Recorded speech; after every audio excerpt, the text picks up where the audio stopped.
বংলোভিয়ানা চ্যানেলের আরও একটা নতুন ভিডিওতে আপনাদের সবাইকে জানাই স্বাগত। আজকে এপ্রিল মাসের 12 তারিখ। গরমে বাড়িতে বসে নেই, বেরিয়ে পড়েছি একটা নতুন ডেস্টিনেশন। তবে আজকে কিন্তু পাহাড় সমুদ্র নয়, আজকে একদম ইতিহাসের খোঁজে চলে এসেছি। কলকাতা থেকে মাত্র 2 ঘন্টা দূরে গুপ্তিপাড়া। এখানে কিভাবে আসবেন, কি জায়গা ঘুরে দেখবেন, সমস্ত কিছু থাকছে আজকের এই ভিডিওতে। ভিডিওটা শুরু করব, আর তার আগে বলবো আমাদের পশ্চিমবাংলার ইতিহাসকে বাঁচিয়ে রাখতে গেলে কিন্তু এই জায়গাগুলো ভ্রমণ করুন। আর ভ্রমণে কিন্তু আপনি আনন্দ পাবেন। এই সমস্ত জায়গা ঘুরতে কিন্তু কোনো রকম দিন, কাল, স্থান, পাত্র লাগে না। তো চলুন আজকের ভিডিওটা শুরু করা যাক। গুপ্তিপাড়া ভ্রমণ করতে গেলে প্রথমেই আপনাকে আসতে হবে হাওড়া স্টেশন। 20 টাকার টিকিট কেটে ভোরবেলার প্রথম ট্রেন কিংবা সকালের দ্বিতীয় কাটোয়া লোকাল ধরে আপনাকে পৌঁছাতে হবে গুপ্তিপাড়া স্টেশন। দূরত্ব প্রায় 75 কিলোমিটার, সময় লাগবে কম বেশি 2 ঘন্টা। এছাড়াও শিয়ালদাহ থেকে সকাল 8টা 5 মিনিটের ট্রেনেও যেতে পারেন, যেটা আপনাদের সুবিধা হবে। তবে শিয়ালদাহ থেকে সারাদিন আর কোনো ট্রেন নেই। ডিসপ্লেতে হাওড়া ও শিয়ালদাহ থেকে সকালবেলায় ছাড়ে কিছু ট্রেনের সময়সূচি দিয়ে দিলাম। আমি বিধাননগর থাকি বলেই শিয়ালদাহ গুপ্তিপাড়া ট্রেনে গিয়েছিলাম। শিয়ালদাহ থেকে দূরত্ব প্রায় 81 কিলোমিটার। বিধাননগর স্টেশন থেকে 2 ঘন্টা জার্নি করে পৌঁছে গিয়েছি গুপ্তিপাড়া স্টেশন। ট্রেন আমাদের 10 মিনিট দেরি করে ঢুকলো। আর শিয়ালদহ স্টেশন থেকে গুপ্তিপাড়ার দূরত্ব কিন্তু মাত্র 81 কিলোমিটার। এখন নেমে গিয়েছি 3 নম্বর প্ল্যাটফর্ম। এখান থেকে যাব হচ্ছে 1 নম্বর প্ল্যাটফর্ম, এই ডান দিকে। তো চলুন 1 নম্বর প্ল্যাটফর্মের বাইরে গিয়ে আপনাদের বলবো যে আপনারা এই গুপ্তিপাড়া এসে কিভাবে দর্শনীয় স্থানগুলো ঘুরবেন এবং কত কি খরচা হবে, এবং সমস্ত দর্শনীয় স্থানগুলো আপনাদেরকে ঘুরে দেখাবো। বাইরে যাওয়া যাক, বাইরে বেরিয়ে আপনাদের সমস্ত কিছু দেখাচ্ছি। আরেকটা বিষয়, এই গুপ্তিপাড়া কিন্তু এই গরমে আপনারা আসবেন না, শীতকালে আসুন, ভালো লাগবে। আমি এসছি ফ্রি সময়, একদিনের জার্নি, কোনো ব্যাপার নয়। চলুন বেরোনো যাক 1 নম্বর প্ল্যাটফর্মের বাইরে। ট্রেন আমাদের নামালো এইখানে 3 নম্বর প্ল্যাটফর্ম, এটা হচ্ছে 2 নম্বর, আর ঠিক এই দিকেরটা হচ্ছে 1 নম্বর প্ল্যাটফর্ম। সামনে রয়েছে ওভারব্রিজ পার করে যেতে হবে হচ্ছে আমাদেরকে 1 নম্বর প্ল্যাটফর্মে। ওভারব্রিজ থেকে নামার পরে এইটাই হচ্ছে 1 নম্বর প্ল্যাটফর্ম। বাইরে যাব, বাইরে গিয়ে টোটো ধরবো।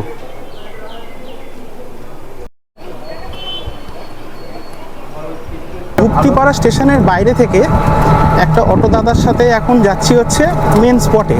তো এখান থেকে আমার ভাড়া পড়ছে হচ্ছে 50 টাকা। আরেকটা কথা বলে দিই, আপনারা যারা এখানে ঘুরতে আসবেন, এখানে কিন্তু ঘন্টা হিসাবে কিন্তু ভাড়া নেওয়া হয়। সেটা সিজন ওয়াইজ ডিপেন্ড করছে। মোটামুটি 1 ঘন্টা ধরে রাখুন 200 থেকে 250, 300 টাকাও পড়তে পারে। তো এখন যাচ্ছি হচ্ছে বৃন্দাবনচন্দ্র মঠে। তো সেখান থেকে বাকি যে দর্শনীয় স্থানগুলো সেগুলো আমি হেঁটেই দেখবো। চলুন পৌঁছানো যাক। যদি আপনারা টোটোতে 5 জনও যান, সেক্ষেত্রে 50 টাকাই লাগবে।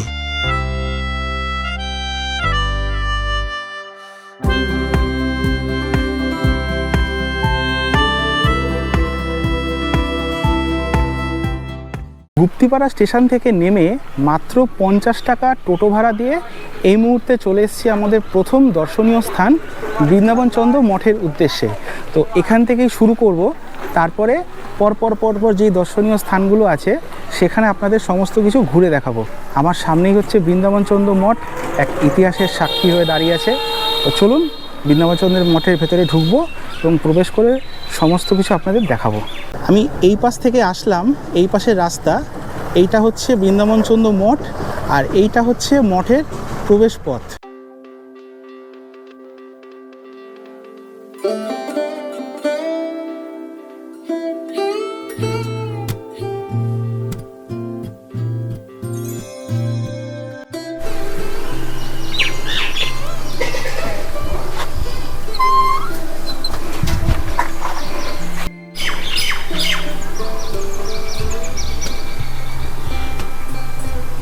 প্রবেশ করে গেলাম আজকে আমার প্রথম দর্শনীয় স্থান বৃন্দাবনচন্দ্র মঠে।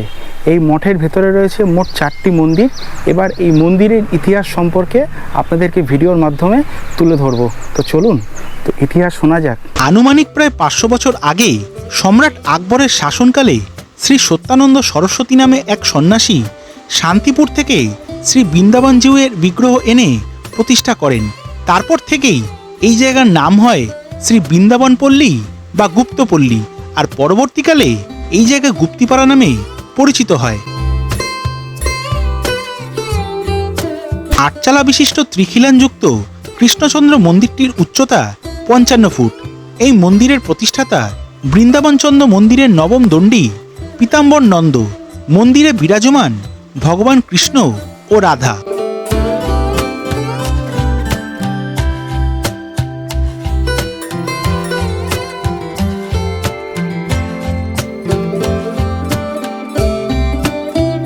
চৈতন্য মন্দির বা জোর বাংলা মন্দির আনুমানিক 1696 থেকে 1706 খ্রিস্টাব্দের মধ্যে রাজা বিশ্বেশ্বর রায় প্রতিষ্ঠা করেছিলেন। মন্দিরের গর্ভগৃহে কাঠের মূর্তিতে বিরাজমান শ্রী চৈতন্য ও মহাপ্রভু। মন্দিরের বারান্দায় রয়েছে অসংখ্য কাঠের মূর্তি, সম্ভবত রথযাত্রায় ব্যবহার করা হয়ে থাকে। যত সময় যাচ্ছে আমাদের পশ্চিমবঙ্গের পুরনো ইতিহাসগুলো কিন্তু ক্রমশ হারিয়ে যাচ্ছে। তাই আমার এই ভিডিওর মাধ্যমে একটা ক্ষুদ্র প্রচেষ্টা, যাতে এই জায়গাগুলো আপনারা আসেন এবং এসে আমাদের পশ্চিমবঙ্গের ইতিহাস সম্পর্কে আপনারা জানতে পারেন। আরেকটা বিষয় যেটা দেখে খুবই ভালো লাগছে, এই যে যতগুলো মন্দির রয়েছে প্রত্যেকটা মন্দিরে কিন্তু আপনাকে আলাদা করে যেতে হবে না। এখানে প্রত্যেকটা মন্দিরে কিন্তু যাওয়ার জন্য কিন্তু সিঁড়ির অপশান করা রয়েছে। মানে এই মন্দিরে আপনি দাঁড়িয়ে পাশের মন্দিরে এই সিঁড়ি দিয়ে উঠে গিয়ে আবার পাশের মন্দিরে আপনি সিঁড়ি করে যেতে পারবেন। এটা কিন্তু দেখে খুব ভালো লাগবে। মঠের ভেতরের সবচেয়ে উচ্চতম মন্দির বৃন্দাবনচন্দ্র মন্দির, যার উচ্চতা 77 ফুট। 3টি খিলান বিশিষ্ট মন্দিরের সামান্য টেরাকোটার কাজ দেখতে পাওয়া যায়। মন্দিরের ভেতরে ও বারান্দায় অসংখ্য ফ্রেস্কো পেন্টিংয়ের মাধ্যমে ফুটিয়ে তোলা হয়েছে পৌরাণিক কাহিনী, লতাপাতার চিত্র। গর্ভগৃহে বিরাজমান বৃন্দাবনচন্দ্র মূর্তি, রাধিকা মূর্তি, গরুর মূর্তি এবং পেছনে জগন্নাথ, বলরাম ও সুভদ্রা। পাশেই রয়েছে প্রায় 300 বছর পুরনো একরত্ন বিশিষ্ট রামচন্দ্র মন্দির, যার উচ্চতা 63 ফুট। মন্দিরে রয়েছে অসংখ্য টেরাকোটার কাজ। প্রতিষ্ঠা করেছিলেন শেওড়াফুলির রাজা হরিশ্চন্দ্র রায়। ভেতরে রয়েছে রাম, লক্ষ্মণ ও মা সীতা নতজানু অবস্থায়, মহাবীর হনুমানজির মূর্তি। বৃন্দাবন মঠ আমার ঘোরা কমপ্লিট। তো এখানে টোটাল কিন্তু 4টে মন্দির রয়েছে। তো 4টে মন্দিরের ইতিহাস আপনাদেরকে বললাম এবং এখান থেকে এখন বেরোবো। পাশেই যাব হচ্ছে আরেকটা দর্শনীয় স্থানে। চলুন বেরোনো যাক। গুপ্তিপাড়ায় যেরকম রয়েছে ইতিহাসের খোঁজ, সেরকমও কিন্তু গুপ্তিপাড়া বিখ্যাত রথযাত্রার জন্য। যেটা বলা হয় আমাদের পুরীর পরেই কিন্তু এই গুপ্তিপাড়ার রথ কিন্তু খুব বিখ্যাত। ঠিক বৃন্দাবন মঠের পাশেই রয়েছে গুপ্তিপাড়ার সেই রথ, যদিও এখনও ঢেকে রাখা হয়েছে। ঠিক মঠের পাশেই রয়েছে রথ। তো আপনাদের রথটা দেখাবো একবার। এটা হচ্ছে বৃন্দাবন মঠ আর এই হচ্ছে গ্রামের রাস্তা। ঠিক এই পাশেই রয়েছে হচ্ছে গুপ্তিপাড়ার রথ। মঠের ঠিক পাশেই রাখা রয়েছে গুপ্তিপাড়ার বিখ্যাত রথ। সে সব থেকে বড় রথযাত্রা কিন্তু আমাদের উড়িষ্যার পুরীতে হয়। তারপরেই বলা হয় এই পশ্চিমবাংলার মধ্যে গুপ্তিপাড়া দ্বিতীয় স্থানে, যেখানে বিশাল বড় করে রথযাত্রার উৎসব হয় এবং দূর দূর থেকে বহু পর্যটক আসে এই রথের কিন্তু উৎসব দেখতে। ক্যামেরায় কতটা দেখাতে পারছি জানি না, বাট এই রথ কিন্তু বিশাল বড়। এটাই হচ্ছে রথ, ঢেকে রাখা রয়েছে আর রথের গায়ে লেখা রয়েছে পশ্চিম দিক। রথ আপনাদেরকে দেখালাম। এবার যাব হচ্ছে আমাদের পরবর্তী ডেস্টিনেশন। আর প্রত্যেক কটা ট্যুরিস্ট স্পট কিন্তু এখানে হাঁটা পথে। যদি একা থাকেন তাহলে কিন্তু হেঁটে ঘুরতে পারবেন, কোনো অসুবিধা নেই। আর যদি পরিবার থাকে তাহলে যেটা শুরুতে বললাম যে একটা অটো বুক করুন। এখানে কিন্তু ঘন্টা প্রতি কিন্তু ভাড়া নেওয়া হয়। 200 টাকা বললো, 200-250 যেরকম হয় নেবে। আর বিকেলের দিকে কিন্তু এখানে মোটামুটি ভিড় হয়। এখন যেহেতু গরমকাল, রোদের প্রচণ্ড তেজ, সেই জন্য ভিড় কিন্তু এখন একদমই নেই। রবিবার হলেও কিন্তু আজকে একদম ফাঁকা। পরবর্তী গন্তব্যে আমরা যাব। গ্রামের এই সুন্দর রাস্তা, বাড়িঘর খুব সুন্দর কিন্তু একদম। এবারে যেই জায়গায় যেতে চলেছি, বলা হয় যে পশ্চিমবাংলার বারোয়ারি পুজোর শুরু কিন্তু এখান থেকেই হয়। এবার আমাদের গন্তব্য হচ্ছে বৃন্দবাসিনী বারোয়ারি মন্দির। তো এখানে আপনারা কিভাবে যাবেন সেটা একটা দেখিয়ে দিই। বৃন্দাবন মোড় থেকে জাস্ট 2 মিনিট হেঁটে আসলাম, হেঁটে আসার পরে পাশেই দেখছেন এরকম একটা গলি গিয়েছে। এই গলির পাশেই হচ্ছে আমাদের পরবর্তী ডেস্টিনেশন, সেটা হচ্ছে দেশ কালীবাড়ি। এটায় পরে যাব। দেখুন এখানে একটা বটগাছ রয়েছে, বটগাছের পাশেই একটা রাস্তা চলে যাচ্ছে। এখান থেকে জাস্ট কিছু মিটার হাঁটার পরেই আমাদের পড়বে হচ্ছে বৃন্দবাসিনী বারোয়ারি মন্দির। এটা হচ্ছে আমাদের পরবর্তী গন্তব্য। তার আগে আমরা ভেতর থেকে বৃন্দবাসিনী বারোয়ারি মন্দিরটা ঘুরে আসব। আর গ্রামের রাস্তাঘাট তো ভীষণই ফাঁকা, মানুষজনও ভালো। আমি যেই টোটো দাদার সাথে আসলাম, খুবই ভালো ব্যবহার। তো চলুন যাওয়া যাক বৃন্দবাসিনী বারোয়ারি মন্দির।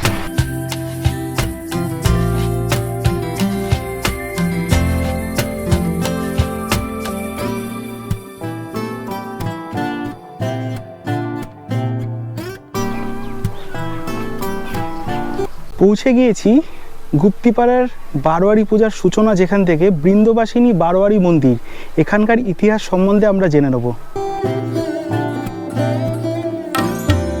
আনুমানিক প্রায় 1584 সাল থেকে এখানকার সেন বংশের জমিদার বাড়ির দুর্গাপুজো শুরু হয়। শোনা যায় আরও 400 বছর আগে থেকে এখানে কালী পুজো শুরু হয়েছিল। বারোয়ারি মন্দির দেখে বেরোলাম। এবারে আমাদের গন্তব্য হচ্ছে সেন বংশের জমিদার বাড়ি, যেখানে কিন্তু প্রতি বছর কিন্তু এনারা দুর্গাপুজো করতো। জমিদার বাড়ি হচ্ছে ঠিক এই মন্দিরের পেছনের রাস্তা দিয়ে যেতে হয়, 5 মিনিট মতো লাগে। চলুন এবার আমরা জমিদার বাড়ি যাব। এটা হচ্ছে বৃন্দবাসিনী মন্দির, ঠিক এই বাড়িটার পেছনে। বাড়ির পেছন দিকে একটা রাস্তা রয়েছে, এখান থেকে সোজা কিছুটা যেতে হয়। 2 থেকে 3 মিনিট মতো পায়ে হেঁটে এই মুহূর্তে এসে পৌঁছালাম সেনবাড়ি। সেনবাড়ির ঠিক সামনেই রয়েছে 2টি আটচালার শিব মন্দির, আর ঠিক আমার পেছনেই রয়েছে সেনবাড়ি। এখানকার ইতিহাস সম্বন্ধে জানবো এবং আপনাদেরকে ভিডিওর মাধ্যমে তুলে ধরবো। চলুন প্রবেশ করা যাক সেনবাড়ির ভেতরে। সেনবাড়ির বাইরে রয়েছে 2টি আটচালার শিব মন্দির। বাড়ির ভেতরের এই দালানে এখনও দুর্গাপুজো করা হয়। দুই পাশের এই ছোট ছোট ঘরগুলিতে বাদ্যকার ও রান্নার কাজকর্ম হয়ে থাকে।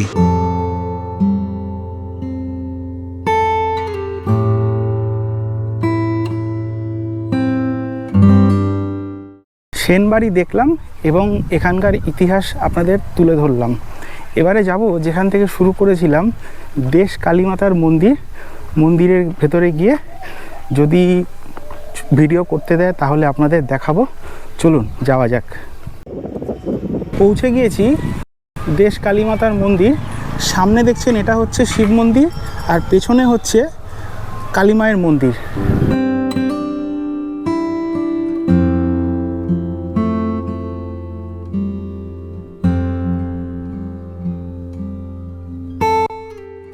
শিব মন্দিরের ভেতরে দেখুন জোড়া শিব মন্দির রয়েছে, এখানে একটি এবং এখানে আরেকটি শিবলিঙ্গ রয়েছে। মন্দিরের ঠিক সামনেই রয়েছে বলি দেওয়ার জায়গা। এখানে এখন বলি হয় কিনা আমার জানা নেই সঠিক। আর এই হচ্ছে মন্দির। এই মন্দিরের ইতিহাসের ব্যাপারে একটু ছোট্ট করে জেনে নেব আমরা।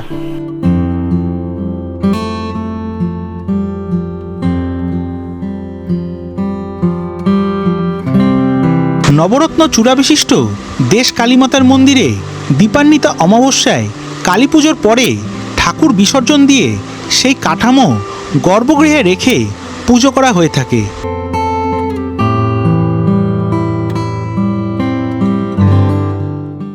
দেশ কালীমাতার মন্দির দেখে বেরোলাম। ঠিক পাশেই রয়েছে পরবর্তী যে সেন বংশের মানুষরা বসবাস করতেন, ওনাদেরই একটা ভগ্নপ্রায় বাড়ি। তো এখানে ভেতর থেকে ক্যামেরা করা যাবে না, তো আপনাদের বাইরে থেকে জাস্ট দেখিয়ে দিচ্ছি। দেখুন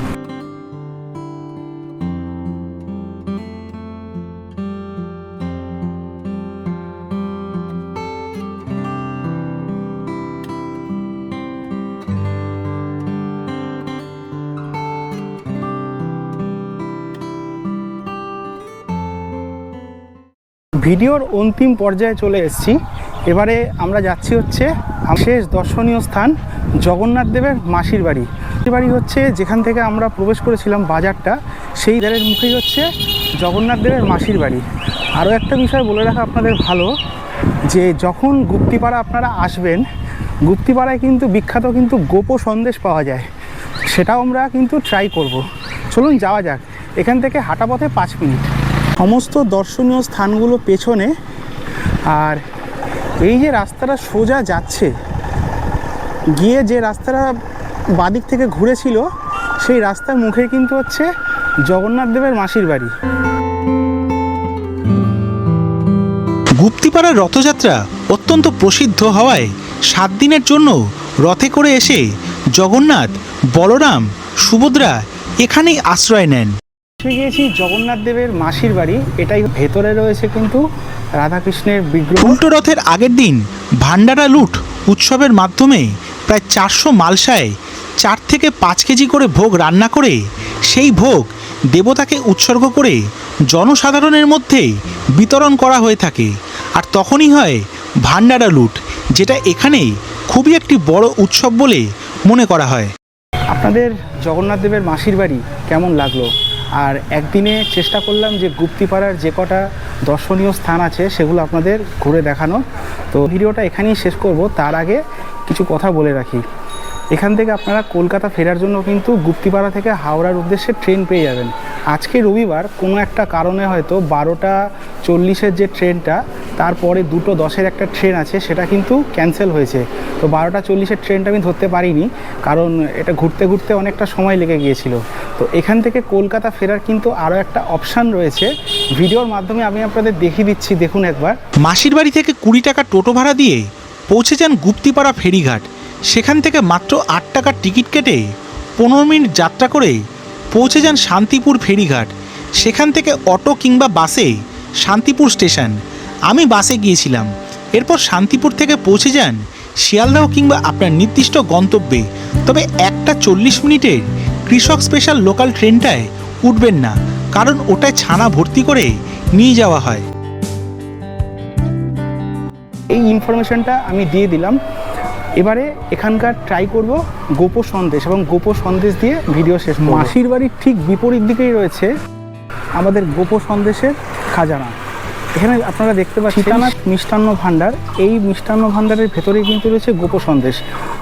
তো এখান থেকে গোপো সন্দেশ খাবো এবং এখানকার দাম এবং এর টেস্ট সম্বন্ধে আপনাদেরকে বলবো যে কীরকম খেতে। চলুন ট্রাই করা যায়। লেখা রয়েছে সীতারাম ওঙ্কারনাথ মিষ্টান্ন ভাণ্ডার, আর এই দোকানেই রয়েছে কিন্তু গোপো সন্দেশ। দাদার মুখ থেকে জেনে নেবো যে এই গোপো সন্দেশের দাম কীরকম। দাদা, এই মিষ্টির দাম কী আছে? গোপো সন্দেশ 25 টাকা জোড়া। তো আপনারা এখান থেকে বাড়ির জন্য নিয়ে যেতে পারেন। তো দূরে যদি নিয়ে যায় সেক্ষেত্রে আপনারা তো ভালো করে প্যাকিং করে দেন। হ্যাঁ, সব ব্যবস্থা আছে। তো সব রকম ব্যবস্থা আছে, আপনারা কিন্তু কলকাতাও নিয়ে যেতে পারবেন। তো চলুন দুটো গোপো সন্দেশ খেয়ে দেখবো কীরকম টেস্ট। বাটিতে নিয়ে নিয়েছি গোপো সন্দেশ।